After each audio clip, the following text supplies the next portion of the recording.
দ্বিতীয় ওয়ানডেতেই সিরিজ জয়ের দারুণ সুযোগ ছিল বাংলাদেশ ইমার্জিং দলের। তবে ৩৩৩ রানের বিশাল লক্ষ্য তাড়া করতে নেমে শেষ মুহূর্তে ১০ রানের হার নিয়ে মাঠ ছেড়েছিল বাংলাদেশ। সেদিন ১৩১ রানের দুর্দান্ত ইনিংস খেলেও দলকে জেতাতে পারেননি অধিনায়ক আকবর আলী। সেদিনে সেই আক্ষেপ আজ অবশ্য ঘুচেছে বাংলাদেশের। রাজশাহী স্টেডিয়ামেই তৃতীয় ওয়ানডেতে ৩৪ রানের জয় পেয়েছে তারা। এতে ৩ ম্যাচের সিরিজে ২-১ ব্যবধানে সিরিজও জিতে নিয়েছে আকবরের দল। সিরিজ জয়ের আগে অবশ্য বেশ কাঠখড় পোড়াতে হয়েছে বাংলাদেশকে, কেননা ১৪৮ রানে প্রতিপক্ষের ৮ উইকেট তুলে নিলেও শেষ দিকে হারের শঙ্কায় ছিল বাংলাদেশ।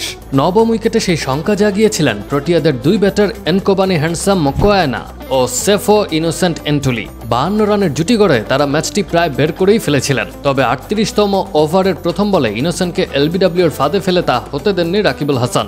ব্যক্তিগত ১৭ রানে দক্ষিণ আফ্রিকার ব্যাটারকে আউট করার আগেও ৩ উইকেট নিয়ে প্রতিপক্ষের ব্যাটিং অর্ডার গুড়িয়ে দিয়েছেন তিনি। আর ফিরতি ওভারের দ্বিতীয় বলে রান নিতে গিয়ে আরিফুল ইসলামের থ্রোতে মোকায়না আউট হলে উল্লাসে মাতে বাংলাদেশের ক্রিকেটাররা। আর তাতেই ৩৪ রানের জয় পায় বাংলাদেশ।